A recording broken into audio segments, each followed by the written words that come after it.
Well, the 2023 season is underway, and it started like we expected, Bob, with a comfortable W over a Power 5 team. Wherever you listen throughout the world, it's football time in Tennessee. Normally, when we start talking about a Tennessee game, we start off talking about that explosive offense. But, Bob, what do you think about this game? I guess the thing that really jumped out to me, Tim, was the defense. I mean, we looked very, very good. I mean, had a 201 total yards, 106 passing, 95 rushing, 4 sacks, 11 tackles for loss. We played on the other side of the ball a lot. We flew to the ball. Uh, Secondary played very well, I thought. I mean, we played pretty tight coverage. You're going to have some passes here and there, but overall, I thought the secondary played very well. Um, I mean, I can't can't complain about the defense. I even though Virginia's offense is not very good. We knew that coming in. Their offensive line was not very good. Well, in the preview of this game, Bob, we talked about the offensive line would probably make our defensive line look like an NFL quality defensive line. And it did. And it did.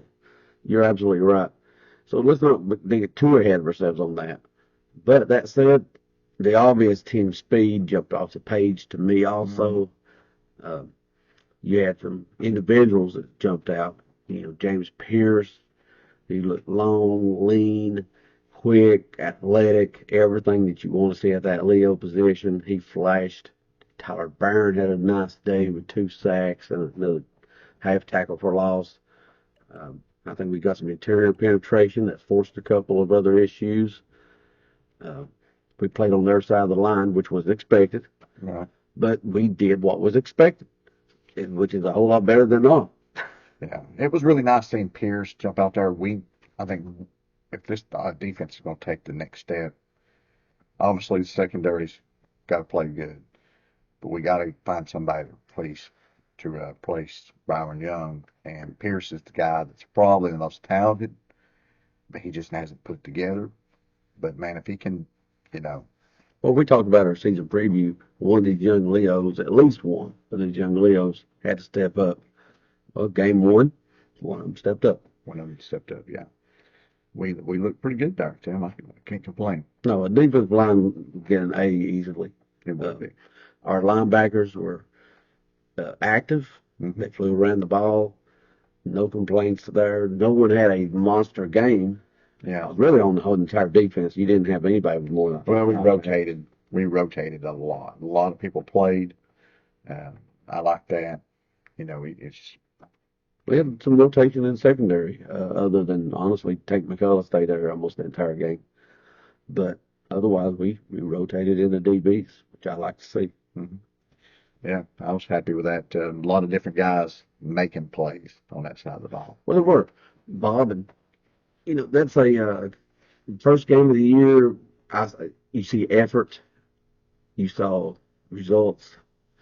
You know, it gives you a really hope. But honestly, you know, if you take away from who we were playing, you know, I looked at that defense looked elite most of the day. You know, Virginia fans probably thinking, you know, the average Virginia fan was thinking, you know, Tennessee's defense is not going to be very good. That's all we've heard in the preseason, how that defense is not good. I bet they was like, dang, Where does this defense come where's from? that This, defense? yeah, Because this defense was good. it did. And it gives big hope for the rest of the season, to be honest about it. Well, we've talked about this many, many times. If this team's going to take the next step forward, the defense won't be what does it. I mean, I don't know if we can be what we was last year, 100% on offense. So we're going to need that defense to take a step forward. I think it will, because it looks like we had a good showing. Game one, it Got a check mark. Yeah, check mark, defense, definitely. Where would you not give us a check mark, Tim, in this game? Well, let me think if I can think of it. Well, I don't know, Bob. Let me punt that situation over to you. Yeah, special teams, man, killed us. Other than D. Williams having some really nice returns and the coverage teams looking good, They did. special teams, you know, probably got like a D on the grades. D. Williams fumble, Jackson Ross, 2 horrible shanks, gave Virginia the ball 3 times inside our 50 to start drives. Can't let good teams have the ball 3 times on your side of the ball. And they only had 3 points out of that, which is just a tribute to that defense. The back against the wall, it could be easily gave them 14 points. Oh yeah, well, we did dodge a bullet on that. We have to get that fixed. Hopefully, Jackson Ross, honestly, could have easily been nerves. I mean, you've got this much between a good punt and a bad punt where you hit the ball at, and it could have easily been nerves on that. Uh, One thing of note was interesting was watching him punt with both legs. Uh, and hopefully he finds a good leg pretty soon. Yeah, I think he might have been kicking with both of them at the same time, or 1 or 2 of them there. I mean, just kind of how bad it looked. That has to get fixed. Yeah, but you know, on the bright side, that is the easiest fixable part, I believe. I mean, Well, coming out of the fall, everybody said he had a strong fall. So, let's hope that was an aberration and not what we see long term.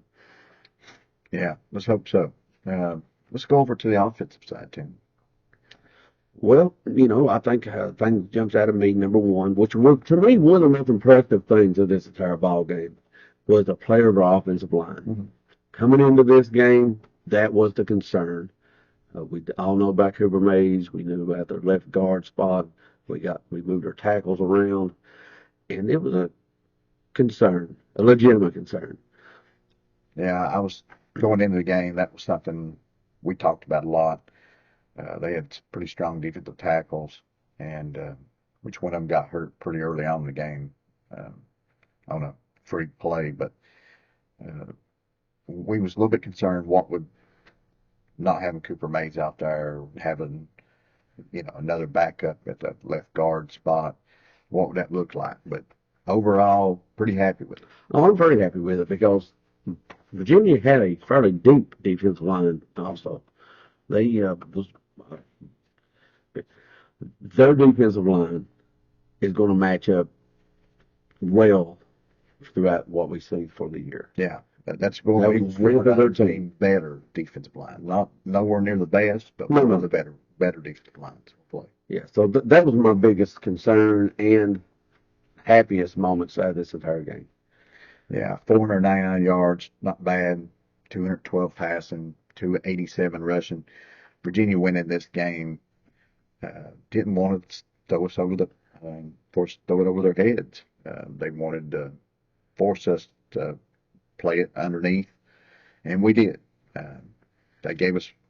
We did what they gave us. We ran the ball. I mean, Jalen Wright looked fantastic, even though there were some rumors out there that he might have been a little sick. Yeah, which would explain why he tapped out in that first series after about four from He'd rushing. give like 3-4 plays he'd be wanting out, but 9.6 average. Something else I noticed too, we threw to the backs a lot, more so And at than we any did point, last year too. I kind of thought that. I think we discussed that we might see that at some point, and looks like that might be something they do this year. they obviously worked on it, so look forward to that probably all year long to a degree.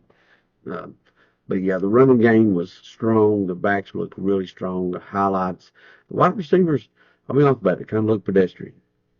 I thought there might be a little bit more separation there. I know they was pretty happy with their secondary coming into the game, but I think there's a few things we've got to work on, and I hope it's just from game 1 to game 2 kind of stuff. I think it most likely is. I think the special teams things definitely is. Yeah, I think the biggest concern though coming out of this game, or at least on the offensive side of the ball, anyway, was probably Joe Milton probably shook confidence of people, and I think his confidence was shaken for about 2 series or so. Yeah, it wasn't horrible. He had 70% completion percentage, which kind of surprised me going back and looking at it. But he went through about a 4 or 5 play stretch there where I think he lost his composure. Oh, definitely. I mean, he was kind of. He was unstable. He pressed. He pressed. If you take those plays out, I feel a lot better, about Joe in this game. But What it concerns me what he does. It does concern me, but I was impressed that he did not let it spiral on out. It would have been easy to. He did. He regained his composure on there. He could have easily just let it spiral. And Joe, he showed a little poise, coming back out. They started running the ball a little bit, and he regained his confidence. And we, like you said, finished 70% on the day. I think let's not jump the gun and throw the flag panic quite yet. Game one, saw it all day yesterday. Teams was slow starting. Mm-hmm. And then we go ahead and blow out some of the competition, and we fell right in that also. Yeah. So overall, very happy on the offensive side. I mean, we put up 49 points, had 500 yards. And it could have been more. We could have scored more. We played a ton of people. Yeah, we backups in very early, pretty much the entire fourth quarter. Hey, speaking of backup, I hear we got a backup quarterback. Yeah, Nico, I thought, he didn't do a whole lot. He was never a real long time. But overall, I was very happy with him. His passes was pretty dead on accurate. And man, every time I see him in game situations, his pocket presence is just unreal. I mean, I heard him compared to Bryce Young last year when we were recruiting him. And he may be better in the pocket than Bryce Young. I mean, this guy, he just feels the pressure, and that's something you can't really teach. It's kind of like a running back and, the feel. Yeah. He feels the pressure. He knows where to go, and he's very athletic in the pocket. He can make something out of nothing. It is. So I like that. And honestly, I like that some of our backup offensive linemen was pushing people around and everything. So I enjoyed seeing that. In fact, speaking of just pushing around real fast, our offensive line played kind of with a nasty streak at times yesterday. I was happy to see. Yeah, we looked good. I mean, I can't complain. We had a lot of guys doing a lot of pulling. I like seeing tackles pulling up the middle. It's something you just don't see very many teams do. But I mean, we do it. We do it effectively. Mm-hmm. So looking forward now, Bob, we're going into Austin Peay next week. Obviously, I think there's not a whole lot to say about Austin Peay other than they're going to collect a paycheck, and we're going to see a lot of Nico again and a lot of these young guys. We will. I mean, they are outmatched. This game should be over quicker than this one was Saturday. What can you say about them? Well, we'll find out a few things over the next episode. We'll have a little breakdown of Austin Peay, anything that we want to do a deep dive into them, which we haven't really done yet. But no. Before we wrap this up, Bob, any overall thoughts on the conference or college football in general?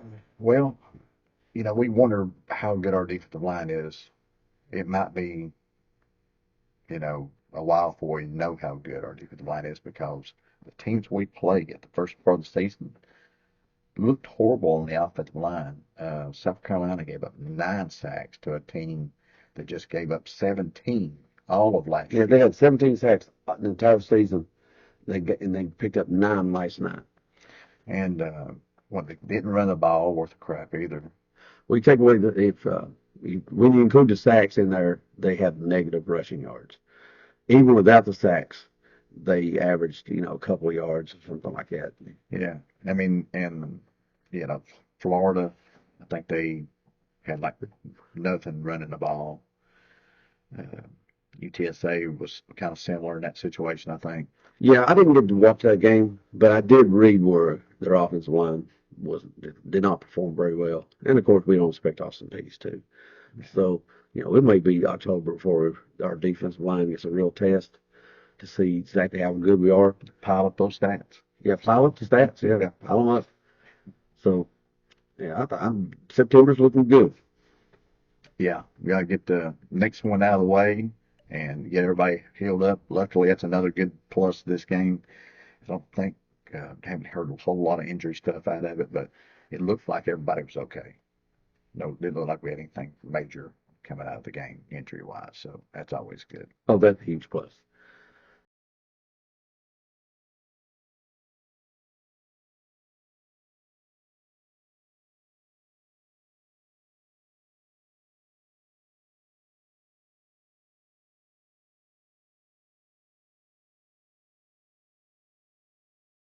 Like and subscribe, people. Hit the notification bell and leave us more comments. Tell us what you thought about the game. Anything that y'all, thought might be something that stuck out to y'all. I really like to hear what other people saw, maybe a player that flashed or something. Yeah, I look forward to that. And we'll see you guys in the comment section and see you in a few days. Go Big Orange. Go Vols.